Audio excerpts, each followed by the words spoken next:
వంగేటి ప్రతాప్ రెడ్డి, మా గ్రామ పంచాయతీ జిన్నారం, మండలం జిన్నారం, అసెంబ్లీ పటాన్చెరు, పార్లమెంట్ వచ్చేసి మెదక్, జిల్లా వచ్చి సంగారెడ్డి జిల్లా ఉపాధ్యక్షులుగా నా బాధ్యత.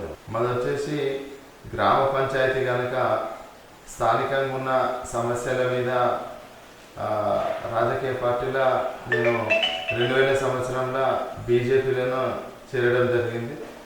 అప్పటి నుంచి కూడా బీజేపీలోనే కొనసాగుతాం. విద్యాభ్యాసం నాది ఇంటర్ జిన్నారం ఇక్కడనే చదువుకున్నా. ఐటీఐ వచ్చేసి ముషీరాబాద్లో 1990 నుంచి 92 వరకు రోజు అక్కడ వెళ్ళి ఐటీఐ పూర్తి చేసిన. అంటే జాబ్ అంటే ఎక్కడ కూడా లోకల్గా తెలంగాణ వాళ్ళంటే అసలు అప్పట్లో మాకు లోకల్గా ఉన్న పరిశ్రమలలో కూడా తెలంగాణ అంటే తీసుకునేటోళ్ళు కాదు. నేను మొదలు వ్యాపారంగా హార్డ్వేర్ షాప్ అన్నీ మొదలు పెట్టేసి వ్యాపారంలోకి వచ్చినాక రాజకీయాలకు వచ్చి కొన్ని కారణాల వల్ల కొన్ని పనులు కావాలంటే రాజకీయంలో ఉంటేనే అయితే అనే ఉద్దేశంతో మాత్రమే రాజకీయాలకు రావడం జరిగింది. ఇప్పుడు కొంతమంది ప్రజలకు పని చేయాలంటే వ్యక్తిగతంగా ఎంత మంచి మనసున్నా ఎంత మంచి పని చేయాలన్నా అయితే లేదు. ఒక రాజకీయం ఉంటే మాత్రమే ప్రజలకు సేవ చేయొచ్చు అనే ఉద్దేశంతోనే రావడం జరిగింది. లేదు మొదటి నుంచి ఒకటే జెండా, ఒకటే పార్టీ, ఇప్పటివరకు పార్టీ మారింది లేదు. నేను 2000 సంవత్సరంలో పార్టీలో చేరినాక మండల ఉపాధ్యక్షులుగా పనిచేసిన, తర్వాత మండల అధ్యక్షులుగా పనిచేసిన, దాని తర్వాత జిల్లా కార్యదర్శిగా పనిచేసిన, జిల్లా కార్యదర్శిగా పనిచేసిన తర్వాత జిల్లా ప్రధాన కార్యదర్శిగా పనిచేసిన, తర్వాత మజ్దూర్ మోర్చా రాష్ట్ర ప్రధాన కార్యదర్శిగా పనిచేసిన, ఇప్పుడు వచ్చేసి జిల్లా ఉపాధ్యక్షులుగా బాధ్యతలు చేపడతాను. తెలంగాణ రాష్ట్ర సమితి అధికారంలోకి వచ్చినాక, అధికారంలోకి రాకముందు 2014కు ముందు తెలంగాణ ఉద్యమంలో టీఆర్ఎస్ ఎంతైతే పాలు పంచుకున్నదో బీజేపీ కూడా అంతే పాలు పంచుకున్నది. మేము కూడా ఢిల్లీ వరకు ఈ ఉద్యమం చేసినాము. కిషన్ రెడ్డి గారి సారథ్యంలో ఢిల్లీలో 2 సార్లు జంతర్ మంతర్ దగ్గర ఉద్యమం చేసినాము, తన్నులు తిన్నాము. తెలంగాణలో టీఆర్ఎస్కి ఎంత ప్రాబల్యం ఉందో బీజేపీకి అంతే రావాలి.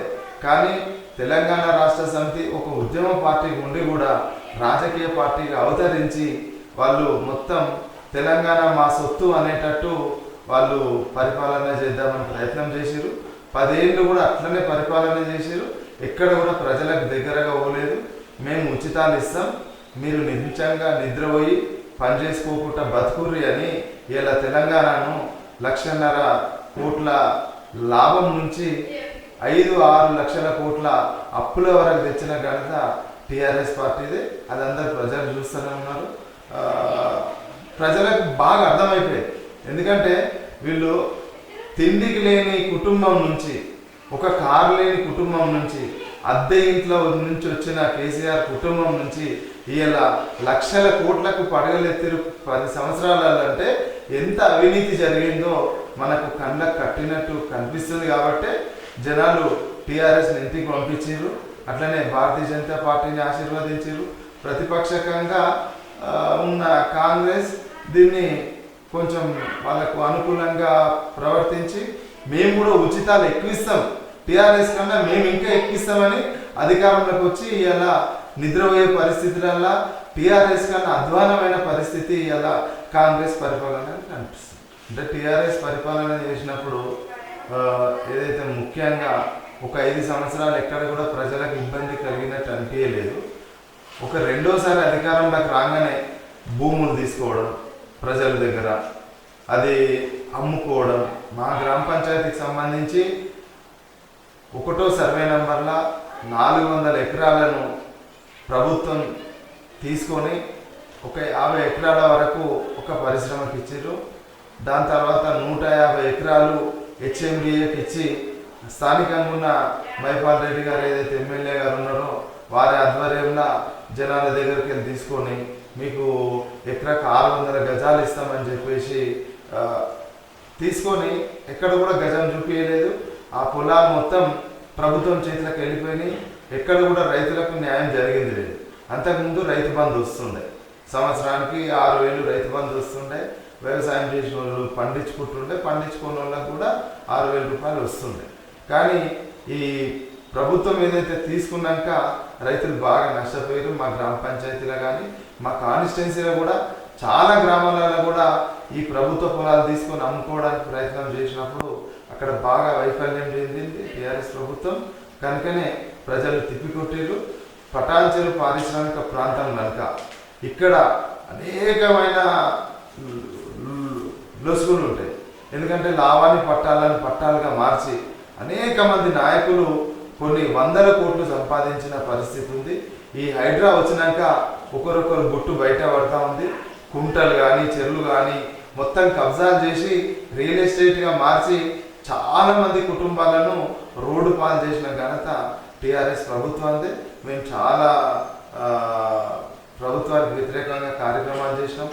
పోలీస్ స్టేషన్లలో ఉన్నాం. పరిస్థితి జైలు వరకు పోయే పరిస్థితి కూడా వచ్చింది. అయినా కానీ ప్రజల కోసం మేము పార్టీ మారకుండా ఉద్యమంగానే ప్రజలను ఉద్యమపరుస్తూ ఈ పొలాలు తీసుకోవద్దు, ఈ జనాలకు ఇచ్చిన పొలాలు ఏవైతే ఉన్నాయో ఆ పొలాలు ప్రజల చేతిలోనే ఉండాలి, వాళ్ళే వ్యవసాయం చేసుకోవాలి, ఏదైనా లాభం ఉంటే వాళ్ళకే రావాలి, కానీ ప్రభుత్వానికి అమ్ముకునే హక్కు లేదని మేము వాదిస్తా ఉన్నాం. కోర్టు కూడా పోవడం జరిగింది. కాంగ్రెస్ పరిపాలన చూసుకుంటే అసలు మొదటి రోజు నుంచి కూడా వైఫల్యం దిశగానే ఉంది, కానీ ఎక్కడ కూడా ప్రజలకు ఎక్కడ న్యాయం జరిగిందని ఏ ఒక్క మనిషి కూడా చెప్పలేదు. 6 గ్యారంటీలల్లో చాలా అంశాలు ఉన్నాయి. ఆ అంశాలల్లో పూర్తిగా మేము ఇది నెరవేర్చినామని ఏది కూడా ఎక్కడ కూడా చెప్పనీకి అవకాశం లేనేలేదు. ఎందుకంటే రైతు బంధు కింద రైతులకు లాభం జరగలేదు, వ్యవసాయ కూలీలకు లాభం జరగలేదు, కార్మికులకు లాభం జరగలేదు, ఉద్యోగాలు ఎన్నో లక్షల ఉద్యోగాలు ఇస్తామని ఉద్యోగాలు కూడా ఇచ్చిన పాపాన అవ్వలేదు. ఎక్కడ విద్యార్థులకు కూడా ఈ స్కాలర్షిప్లని ఇక్కడ డబ్బులు ఎక్కడ కూడా విడుదల చేసిన పాపాన అవ్వలేదు. ఎందుకంటే చదువుకున్న విద్యార్థులకు కూడా బాగా నష్టం జరిగింది, కార్మికులకు నష్టం జరిగింది. రైతులైతే చెప్పాల్సిన అవసరమే లేదు. ఎందుకంటే అప్పటికన్నా మేము 2 ఇస్తాం, ఏది చెప్పినా నోరు తెరిస్తే అబద్ధం మాట తప్ప ఎక్కడ కూడా ప్రజలకు న్యాయం చేసి పరిపాలన చేసిన పరిస్థితి లేదు. ఉద్యోగస్తులకు 1వ తారీఖు 5వ తారీఖు జీతాలు ఇచ్చేది లేదు. మహిళలకు ఉచిత బస్సు అని ఒక్కటి ప్రవేశపెట్టి ఒక్కరోజు బస్సులో పోతే 70% 80% మహిళా ఆక్యుపెన్సీ ఉంటుంది. ఎక్కడ టికెట్ వచ్చిన పాపన అవ్వలేదు. ఆర్టీసీ మొత్తం ఒక అప్పుల కుంపటిగానే మారే పరిస్థితి తెచ్చిన రేవంత్ రెడ్డి అది ఒక్కటి చేసినామని చెప్పుకోవడానికి అది ఒక్కటి తప్ప వేరే ఎక్కడ ప్రజలకు కూడా న్యాయం జరిగింది లేనే లేదు. దానివల్ల ప్రభుత్వానికి నష్టం తప్ప ప్రజలకు మేలు జరిగిందే లేదు. ఇప్పుడు 200 యూనిట్ల వరకు కరెంటు ఫ్రీ అన్నారు. అది వాళ్ళ కార్యకర్తలకు కొంతమందికి మాత్రమే లాభం జరిగింది. సిలిండర్లు వచ్చేసి కూడా ఎవరికి సిలిండర్లు వచ్చినాయో తెలియని పరిస్థితి. గ్యాస్ సిలిండర్లు ఎవరికి వచ్చినాయో తెలియని పరిస్థితి. అదే కన్నా గ్రామ పంచాయతీలో చార్టు పెట్టిరా, ఎంతమంది బీదోళ్ళు మేము ఇంతమందికి సిలిండర్లు ఇచ్చినాం, ఇంతమందికి కరెంట్ ఇచ్చినాం అని ఎక్కడ చెప్పిన పరిస్థితి లేదు. ఎందుకంటే వాళ్ళ కార్యకర్తలకు 4గురికి ఇచ్చి గృహజ్యోతి ఇచ్చినామనో, సిలిండర్లు ఇచ్చినామనో, కరెంట్ ఇచ్చినామనో చెప్పిన పరిస్థితి లేదు. ఎందుకంటే ఇల్లు కట్టుకుంటే 5 లక్షలు ఇప్పటి వరకు సంవత్సరం అయింది. ఒక్కరికి 5 రూపాయలు ఇచ్చిన పాపాన లేదు, ఒక్క ప్రొసీడింగ్ ఇచ్చిన పాపాన లేదు. రుణమాఫీ వచ్చేసి మీకు 20-30% మాత్రమే జరిగింది. చాలా లొసుకులు ఉన్నాయి. మంచిగా కట్టిన రైతులకు కూడా, నిజమైన రైతులు కూడా చాలా మంది నష్టపోయారు. వాళ్ళు ఏదో ఒక లోన్ కోసము ఒక పాన్ కార్డ్ తీసుకొని ఒక్కసారి 5,000 రూపాయలు ట్యాక్స్ కడితే వాళ్లకు రుణమాఫీ అయిన దాఖలాలు లేవు. అట్లా టెక్నికల్గా చాలా మంది బీద వాళ్ళు రైతులు కూడా బాగా నష్టపోయారు అని చెప్పేసి మేము చెప్పడానికి ఆస్కారం. హైడ్రా అనేది మంచి నిర్ణయమని అందరు కూడా ముందు నుంచి చెప్తానే ఉన్నారు. ఎందుకంటే మురికి కాలువలు అన్నీ క్లోజ్ చేసి ఇండ్లు కట్టిన దగ్గర కుంటలు చెరువులు ఏదైతే మట్టి నింపి కూలగొట్టి ఏదైతే చేస్తుర్రో అది మంచి నిర్ణయం. కానీ దానికి పర్మిషన్ ఇచ్చిన అధికారులను ఎందుకు జైల్లో పెడతలేరని చెప్పేసి మేము అడుగుతా ఉన్నాం. ఎందుకంటే ఒక సామాన్యుడు 1,00,000 రూపాయలు 2 లక్షలు పే చేసి బ్యాంకుకి కట్టి మిగతాది లోన్ తీసుకుంటాడు. లోన్ తీసుకొని కట్టినాక అక్కడ కొనుక్కున్నాక హైడ్రా వచ్చి కూలగొడితే నష్టం బిల్డర్కు జరగలేదు, అధికారికి జరగలేదు. సరే అక్కడ అవసరం అవన్నీ నాగాలు గుల్లగొట్టి అదంతా క్లియర్ చేయడం వల్ల పర్యావరణం మంచిగా అవుతుంది. కానీ నష్టపోయిన వాళ్ళకి డబుల్ బెడ్రూమ్ ఇస్తామనడం, 1 కోటి రూపాయలు ఒక ఇల్లు కొనుక్కున్న అపార్ట్మెంట్లా అతనికి 2 లక్షలు 3 లక్షలు డబుల్ బెడ్రూమ్ ఇస్తే న్యాయం చేసినట్టు కాదు. ముందుగా పర్మిషన్ ఇచ్చిన వాళ్ళని జైల్లో పెట్టాలి. ఎవరైతే ఆ వెంచర్ను తయారు చేసి ఎవడైతున్నాడో వాడు కూడా జైలు ఉండాలి. ఇద్దరు జైలు ఉంటేనే రాబో రోజులలో ఎక్కడ కూడా ఇట్లాంటి అవినీతి జరగదు. ఇప్పుడు ఏముంటుంది, కంటి తుడుపు చర్య. ఏదో అక్కడ జరిగిన వాళ్ళకి నష్టం జరిగింది, మీరు తప్పు చేసారు, మీరు కొనుక్కున్నదే తప్పు అని వినియోగదారుల మీద ఏదైతే అభాండం వేస్తారో అది ముమ్మాటికి తప్పు. ఎందుకంటే అప్పుడున్న కలెక్టర్లను కూడా ఎన్ఓసి ఇచ్చిన కలెక్టర్ కూడా జైలుకోవాలని చెప్పేసి మేము కోరుతాము. ఎస్సీ వర్గీకరణ అనేది చాలా రోజుల నుంచి ఉన్న సమస్యను మోడీ గారి ఆధ్వర్యంలో దాన్ని మాట ఇచ్చి తప్పకుండా నెరవేరుస్తామన్నారు. అది చట్టబద్ధత ఉన్నది కాబట్టి రాజ్యాంగంలో ఏ విధంగా అయితే ఉందో దాన్ని తప్పకుండా కొనసాగిస్తామని కేంద్ర ప్రభుత్వం నిర్ణయం తీసుకొని మేమైతే హర్షం వ్యక్తం చేస్తాం. ఈ రాష్ట్ర ప్రభుత్వం అంటే వాళ్ళకు ఎంతసేపు ఎన్నికలు అయిపోయినాక మేము ఇప్పుడు చేస్తేంది చేయకపోతేంది, దీని తర్వాత చూస్తాం. ఇది కేంద్ర ప్రభుత్వంలో ఉన్నది కాబట్టి ఈ కేంద్ర ప్రభుత్వం మీద నెట్టేసి ఏదో ఒక వర్గాన్ని వేరు చేసి అలజడి సృష్టించాలనే ప్రయత్నం తప్ప వాళ్ళ ఆలోచనతో పనిచేసిన పరిస్థితి కనిపిస్తుంది. సరే అనుకూలంగా ఉంటే కేంద్ర ప్రభుత్వం కానీ సుప్రీంకోర్టు కానీ తీర్పు ఇచ్చిన తర్వాత దానికోసం ఎక్కడ మాట్లాడకుండా అసెంబ్లీలో కూడా దీన్ని చట్టబద్ధత చేయడానికి ప్రయత్నం చేయాలి.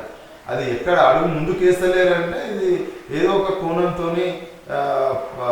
దీనికి అనుకూలంగా వ్యవహరించిన కేంద్ర ప్రభుత్వాన్ని సుప్రీంకోర్టును కూడా వాళ్ళు ప్రశ్నించినట్టు అవుతుంది. కాబట్టి మీకు కూడా అర్థమైతేనే ఉన్నది వాళ్ళ ఆలోచన ఎట్లు. రేవంత్ రెడ్డి గారు దీనికి బిల్లు పాస్ చేయాలా. ఎస్సీ వర్గీకరణ ఏదైతే ఉన్నదో దాన్ని కేంద్రం అమలు పరిచినప్పుడు రాష్ట్రంలో మీ బాధ్యత మీరు కూడా అమలు పరచాలి. అక్కడ చట్టసభలలో ముందుకెళ్ళినప్పుడు ఇక్కడ కూడా చట్టసభలో చేసి ఇచ్చినప్పుడే అక్కడ అవుతుందంటే ఇక్కడ చేసి ఇవ్వాలి. అక్కడ అయింది అమలు పరచాలి, కేంద్రంలో అయింది పార్లమెంట్లో అంటే మీరు కూడా అమలు పరచాలి. మోడీ గారి నాయకత్వంలోనైతే దేశంలో ఏ కులానికి కానీ ఎవరికి కూడా అన్యాయం జరగకుండా ప్రతి కులానికి కూడా ప్రాతినిధ్యం ఇస్తారు. వాళ్ళు రాష్ట్రాలలో కూడా మీరు చూస్తూనే ఉన్నారు. ఎక్కడ అసలు కొంతమంది ముఖ్యమంత్రులు ఒరిస్సా ముఖ్యమంత్రిని చూసి నిన్న మొన్నని ఆ ముఖ్యమంత్రికి అయితే కనీసం ఇల్లు కూడా సరిగ్గా లేని పరిస్థితి. అంటే బీజేపీ కార్యకర్త కొన్ని రోజులుగా పనిచేసి సంఘానికి అంటే సమాజ సేవలు ఎవరైతే ఉంటారో వాళ్లకు తప్పకుండా అధికారం చేపట్టి దేశాన్ని అభివృద్ధి పరుస్తాకు తప్పకుండా అవకాశం ఇచ్చే పార్టీ ఏకైక పార్టీ భారతీయ జనతా పార్టీ. మిగతా ఈ రెడ్ల ప్రాబల్యం ఉంటుంది, చౌదరిలది ఉంటుంది. ఏ కులమోడు ముంగట్ ఉంటే మొన్నటి వరకు ఈడ దూరం ఉండే దూరోళ్ళు ఉన్నారు, ఇప్పుడు రెడ్డి ఉన్నాడు రెడ్డోళ్ళు ఉంటారు. బీజేపీకి మిగతా పార్టీలకు ఉన్న వ్యత్యాసం ఏంటంటే బీజేపీలో ఎవరైతే కష్టపడి పనిచేస్తారో వాళ్ళకే అవకాశం వస్తుంది. మిగతా లోకల్ పార్టీలలో కానీ కాంగ్రెస్లో కానీ డబ్బున్న వాళ్ళకు అందరికీ వాళ్ళకే విలువనిస్తారు. మీరు దేశంలో చూడవచ్చు, రాష్ట్రాలలో కూడా చూడవచ్చు. ఎక్కడ కూడా బీసీలకు కానీ ఎస్సీలకు కానీ ఎస్టీలకు కానీ ప్రాధాన్యత ఇచ్చిన పార్టీ ఒక భారతీయ జనతా పార్టీ. మన రాష్ట్రపతిని చూస్తూ ఉన్నాం, వారు ముందు ఎమ్మెల్యే ఉన్నారు. ఎమ్మెల్యే ఉన్నాక కూడా వారిని తీసుకొచ్చి అలా రాష్ట్రపతిని చేసిన ఘనత భారతీయ జనతా పార్టీ. కులగణన అనేది ఏ రాష్ట్రాలకు సంబంధించింది అక్కడనే చేసుకోవాలి. దేశవ్యాప్తమైన సమస్యని ఇప్పటి వరకు అయితే తెర మీదకి రాలేదు. రాష్ట్రంలో మేము కులగణన చేసినాకనే మేము స్థానిక సంస్థల ఎన్నికలకు పోతామని వాగ్దానం ఇచ్చిన రేవంత్ రెడ్డి తప్పకుండా కులగణన చేయాలి, ఎన్నికలకు రావాలనే దృష్టితో చూస్తున్నాడు. కానీ ఎంత కులగణన చేసినా రిజర్వేషన్ మాత్రం 50% మించొద్దని రాజ్యాంగం ఉంది. కాబట్టి ఇంకా తర్జన భర్జన పడి అతను సమాధానం లేని పొందున లేని సమాధానంతో ఇంకా ఎన్నికలను ఇంకా ముందుకు తీసుకెళ్తా ఉన్నాడు. అది ఏమాత్రం ప్రజాస్వామ్యానికి సమస్యనే. ఎందుకంటే సంవత్సరం దాటిపోతుంది. ఏదైతే స్థానిక సంస్థల ఎన్నికలు ఖచ్చితంగా జరగాలి. గ్రామ పంచాయతీలకు కేంద్రం నిధులు రావాలంటే ఖచ్చితంగా గ్రామ పంచాయతీ ఎన్నికలు నిర్వర్తించాలి. నీ కులగణన చేయాలనుకుంటే 1 నెలలో 2 నెలలో 6 నెలల పూర్తి చేయాల్సింది. కానీ ఈ 6 గ్యారంటీలు అమలు పరచలేదు కనుక చేతగాక ఇంకా ఎన్నికలను వెనక్కి తీసుకుపోతున్నది రేవంత్ రెడ్డి. కేంద్ర ప్రభుత్వం ప్రవేశపెట్టే సంక్షేమ పథకాల వ్యత్యాసం చాలా ఉంటుంది.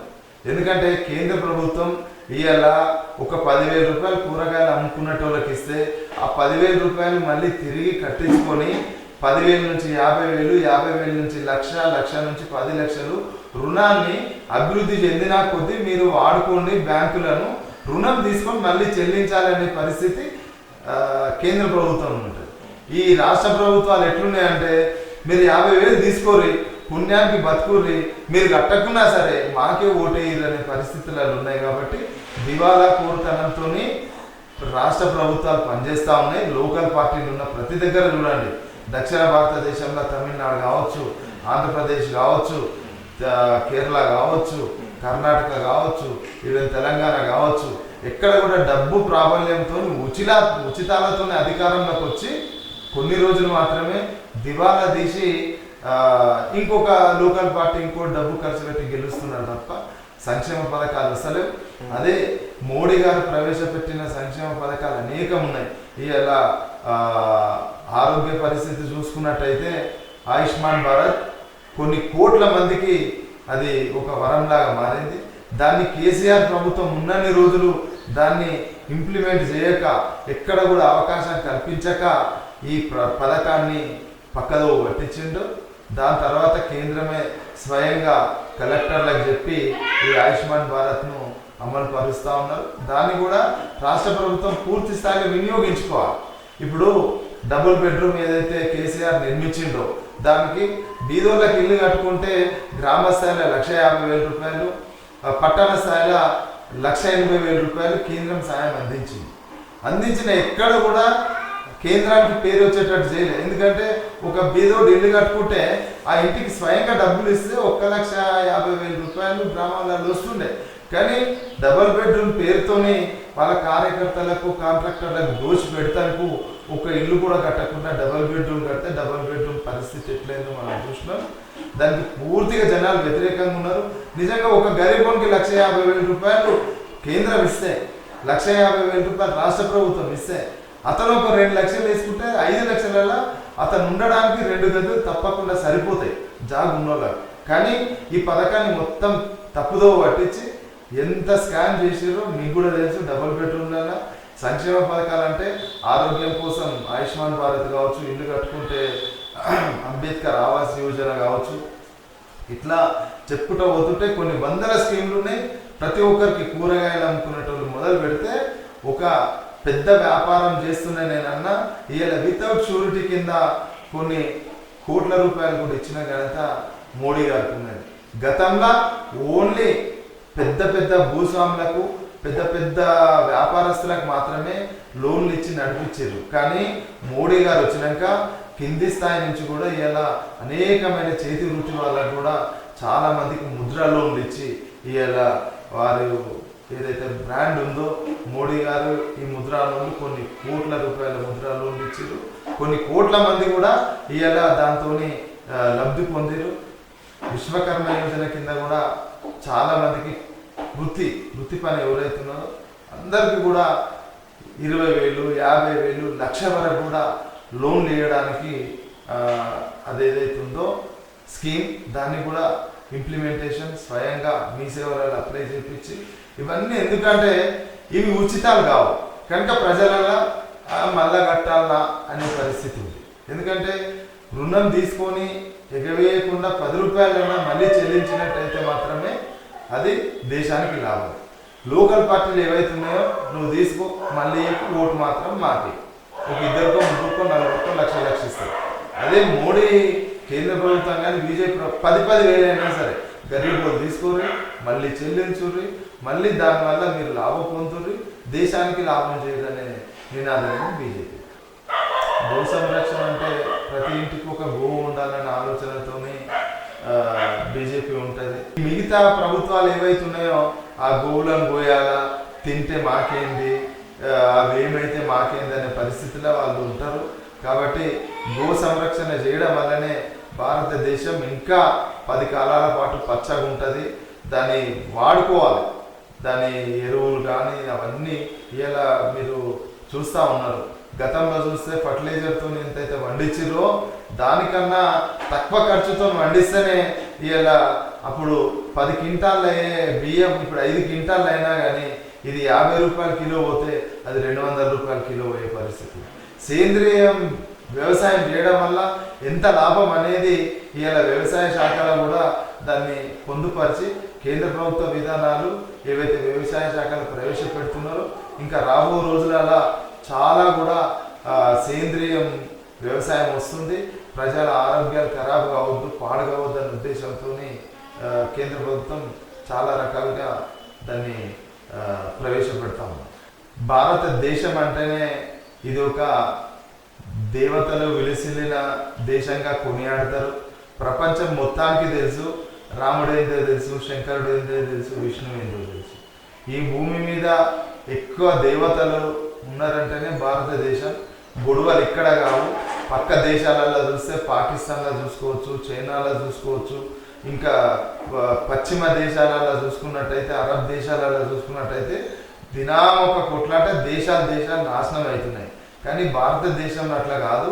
ఎన్ని కులాలున్నా ఎన్ని మతాలున్నా అన్నిటినీ కలుపుకపోయి మన భారతదేశంలో మన హిందుత్వం ఏదైతే ఉందో సర్వే జన సుఖినో భవంతు అనే ఉద్దేశంతో ముందుకెళ్తారు తప్ప పక్క మతం వాళ్ళ లెక్క వేరేటోళ్ళ మీదకి గొడవలు చేయాలి. ఎందుకంటే మనం చూస్తూ ఉన్నాం, ఒక ముస్లిం కావచ్చు, ఒక క్రిస్టియన్ కావచ్చు, ఒక గ్రామంలో వాళ్ళ 1-2 ఇళ్ళున్నా ఎక్కడ గొడవ కాదు, వాళ్ళని మనం కలుపుకొని పోతాం, ఎక్కడ కొట్టాం, ఎక్కడ తిట్టాం, మన కుటుంబ సభ్యుల్లాగా చూస్తాం ఏ మతం అయినా సరే. కానీ అదే ఇప్పుడు పాత బస్తీలో చూడండి, ఎక్కడైతే ముస్లిం ప్రాబల్యం ఉంటుందో అక్కడ వాళ్ళు 50% చేరిరంటే అక్కడ ఉన్న ప్రజలు ఇంకో ప్లేస్కు పోవాల్సిందే, వేరే దగ్గర బతకాల్సిందే. చాలా గ్రామాలు ఉన్నాయి, పట్టణాలు కూడా ఉన్నాయి. నిజామాబాద్ చూసుకున్నా కానీ హైదరాబాద్లో చాలా ప్రాంతాలు ఉన్నాయి. ఎక్కడ కూడా వాళ్ళు ఉంటే గొడవలు అయితే తప్ప హిందువులు ఉంటే గొడవలు కావు. హిందూ జై శ్రీరామ్ అనే నిదానం, లోక కళ్యాణం తప్ప ఎక్కడ కూడా జై శ్రీరామ్ నినాదంతో ఎక్కడ అల్లర్లు చేయలేదు. వాళ్ళు సృష్టించి వాళ్ళకు వాళ్ళు చేసుకున్న గొడవలను మా హిందూ మతం మీద రుద్దితే మాత్రం అది కరెక్ట్ అయినది కానే కాదు. మేము 20-30 సంవత్సరాల నుంచి పార్టీలోనే కొనసాగుతా ఉన్నాం. గతంలో 100 ఓట్లు 50 ఓట్లు వచ్చిన పరిస్థితి. మేము కూడా ప్రజాప్రతినిధులుగా పోటీ చేసిన వీళ్ళు ఒక్కరు గెలిస్తే ఏం చేస్తారు, అధికార పార్టీ టీఆర్ఎస్ ఉంది, అధికార పార్టీ కాంగ్రెస్ ఉంది అనే నినాదంతోనే పోయారు. కానీ ఒక 5 సంవత్సరాల నుంచి కూడా మార్పు జరుగుతుంది ప్రజలలో. బీజేపీ అధికారంలోకి వచ్చినట్లయితే ఎక్కడ కూడా అవినీతి జరగదని కింది స్థాయి వరకు ఇలా గ్రామాలలో ప్రజలు కూడా ఆలోచిస్తూ ఉన్నారు. కనుకనే మేము ఇక్కడ ఎంపీగా బీజేపీ రఘునందన్ రావు గారు గెలిచిరు 2023 ఎన్నికలలో. ఖచ్చితంగా రాబో రోజులలో బీజేపీ స్థానిక సంస్థలలో కూడా గెలుస్తుంది. ఇప్పుడు మొన్న ఎన్నికలలో చూసినట్టయితే జిన్నారం గ్రామ పంచాయతీల బీజేపీ లీడ్ ఇవ్వడం జరిగింది. అంటే ప్రజలు బీజేపీని ఆశీర్వదించినట్టు, బీజేపీకి అత్యధిక ఓట్లు వేసిరు కాబట్టి పార్టీ పట్ల కానీ వ్యక్తుల పట్ల కానీ సంపూర్ణంగా నమ్మకం ఉంది కాబట్టి లీడ్ ఇచ్చింది కాబట్టి ఇక్కడ ఎంపీగా గెలిచినాం. టోటల్ ఎంపీ మెదక్ ఎంపీ మొత్తం. కాబట్టి రాబో స్థానిక సంస్థల ఎన్నికలలో కూడా ఖచ్చితంగా భారతీయ జనతా పార్టీ చాలా గ్రామ పంచాయతీలలో కావచ్చు, మున్సిపల్లలో కావచ్చు, మండలాలలో కావచ్చు, జెడ్పీలలో కావచ్చు, ప్రతి దగ్గర కూడా బాగా వేసి ప్రజలకు ఒక సుఖవంతమైన పరిపాలన, ఎక్కడ కూడా వ్యత్యాసం లేకుండా పరిపాలన బీజేపీ చేస్తుందని ప్రజలు ఆలోచిస్తారు కాబట్టి తప్పకుండా బీజేపీని ఆశీర్వదిస్తారని కోరుకుంటాను. అంటే గతంలో కూడా ఎంపీటీసీగా 3 సార్లు పోటీ చేయడం జరిగింది. పోటీ చేస్తే కూడా ఒకసారి తక్కువ ఓట్లు, 2007లో చాలా తక్కువ ఓట్లు, 2014లో కూడా ఎంపీటీసీగా పోటీ చేస్తే ఒక 60 ఓట్లతోని కాంగ్రెస్ అభ్యర్థి పైన ఓడిపోవడం జరిగింది. మొన్న కూడా ఎంత ఎమ్మెల్యేలు ఉన్నా, ఎంత వాళ్ళ ఎంపీలు ఉన్నా, 2వ స్థానం బీజేపీ ఇక్కడ జిన్నారం గ్రామ పంచాయతీలో ఎంపీటీసీ కావచ్చు, సర్పంచ్ కావచ్చు, 2వ స్థానంలోనే నిలిచినాం. తప్పకుండా ఈసారి ప్రజలు అవకాశం ఇస్తే ఏ రిజర్వేషన్ వచ్చినా సరే భారతీయ జనతా పార్టీ ఇక్కడ ప్రజల చేత ఎన్నుకోబడుతుందని ఆశిస్తాము. అంటే ఓటమి అనేది ఎప్పుడు కూడా నిరుత్సాహపడలేదు. మనం ప్రజా సేవ చేయడానికి ఉన్నాం తప్ప గెలుపుంటేనే మేము ప్రజలకు సేవ చేస్తాం అనేది లేదు. ఒక సీటు మీద కూర్చోకపోవచ్చు, కానీ ఎప్పుడు ప్రజల మధ్యనే తిరుగుతూ వాళ్ళ సమస్యలు తీర్చుకుంటూ పార్టీల మంచి గుర్తింపుతోనే ముందుకు వెళ్తా ఉన్నాం. ఇక్కడ గెలవకపోయినా ఎక్కడ కూడా నిరాశ పడలేదు, ఇబ్బంది పడలేదు. మరుసటి రోజు నుంచే ప్రజాక్షేత్రం ఉన్నాం తప్పించి భారతీయ జనతా పార్టీలో ఎప్పుడు కూడా సీటు కోసం ముందుకు రావద్దని తప్పకుండా మాకు శిక్షణనే చెప్తారు. ఎక్కడ కూడా ఓడిపోయినా నిరాశ పడద్దు, ప్రజలు ఎప్పుడైతే ఆదరిస్తారో మనం అప్పుడే ప్రజాప్రతినిధి అవుతామని మనం ముందు నుంచి అవగాహనతోనే ఉంటాం. ఎక్కడ కూడా నాకు ఏమైనా సీటు ఇవ్వలేదు, ప్రజలు గెలిపేయలేరు, ఈ పార్టీలు ఉంటే ఎంత లేకపోతే ఎంత అని మేము ఎప్పుడు కూడా బీజేపీ కార్యకర్త అధైర్యపడాడు. ఎప్పుడైతే ప్రజలు ఆశీర్వదిస్తారో అప్పుడే గెలుస్తాం. ప్రజలు ఆశీర్వదించాలి. పక్కోలలాగా మద్యం పంచి డబ్బులు పంచి లక్షలు లక్షలు అప్పులు చేసి అప్పుల పాల్గమ్మని పార్టీ చెప్పారు, పెద్దలు చెప్పారు, అవకాశం ఇస్తారు, బీఫామ్ ఇస్తారు, ప్రజలలో వెళ్ళాలి, ప్రజలతోని మమేకమై ఉండాలని చెప్తారు. అవకాశం వచ్చినప్పుడు గెలుస్తాం. కానీ ఎక్కడ కూడా ఇప్పటి వరకు నిరుత్సాహపడలేదు, అధైర్యపడలేదు. స్థానిక సంస్థలలో జెడ్పీటీసీ కావచ్చు, ఎంపీటీసీ కావచ్చు, సర్పంచ్ కావచ్చు, ఒక మాది జనరల్ కేటగిరీ కనుక అవకాశం వస్తే చేస్తాం. లేదు అంటే ఏ రిజర్వేషన్ అన్నా రాని మా పార్టీ అభ్యర్థి గెలిపించుకోవడానికి 100% ప్రయత్నం చేస్తాం, గెలిపిస్తాను. ఓటర్ మహాశైలకు ఒకటే విజ్ఞప్తి చేస్తా ఉన్నా, మీరు పార్టీని కానీ డబ్బుని కానీ హోదాను కానీ చూసి ఓటేసినట్టయితే మీరే నష్టపోతారు.